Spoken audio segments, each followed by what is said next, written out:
تبارك الذي بيده الملك وهو على كل شيء قدير۔ ایک اعتراض جو قربانی کے موقع پہ کیا جاتا ہے وہ یہ ہے کہ قربانی کے دن 20,000 کا دمبا یا بکرا لینے کی بجائے بہتر ہے کہ وہ 20,000 روپے کسی غریب کو دے دیے جائیں تاکہ کسی غریب کا چولہا جل جائے۔ حیرانگی ہوتی ہے، سال کے 11 مہینے غریب یاد نہیں آتا اور قربانی کے موقع پہ غریب یاد آ جاتا ہے۔ عمرے کی آپ تیاری کریں گے، آپ کے دل میں اور ذہن میں وسوسہ ڈالا جائے گا، آپ عمرے پہ 2 لاکھ 2.5 لاکھ 5 لاکھ روپے لگا رہے ہیں، یہی کسی غریب کو دے دیں۔ آپ مسجد میں سیمنٹ کی بوری دیں گے، اعتراض ہوگا، مسجد میں سیمنٹ کی بوری دینے کی بجائے بہتر ہے کسی غریب کے گھر کے اندر آٹے کا گٹو دیا جائے۔ یہ دین کا موازنہ دین سے کیوں کیا جا رہا ہے؟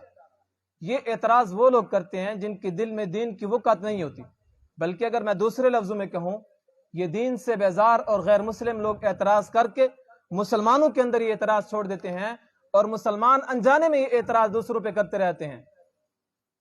ہم قربانی کے موقع پہ تو کہتے ہیں کہ 20,000 کا بکرا لینے کی بجائے کسی غریب کے گھر کی مدد کی جائے۔ 1.5 لاکھ کا جب موبائل لیا جا رہا ہے اس وقت غریب ہمیں یاد نہیں آتا۔ عمرے کے موقع پہ ہم کہتے ہیں 2.5 لاکھ 5 لاکھ روپے عمرے پر لگانے کی بجائے بہتر ہے کسی غریب کے گھر میں دیا جائے، کسی بیوہ کے گھر میں دیا جائے۔ تو جب لاکھوں کی گاڑی لے رہے ہوتے ہیں اس وقت یاد نہیں رہتا غریب؟ تو یہ غیر مسلموں کی طرف سے اعتراض ہوتے ہیں جو اٹھائے جاتے ہیں۔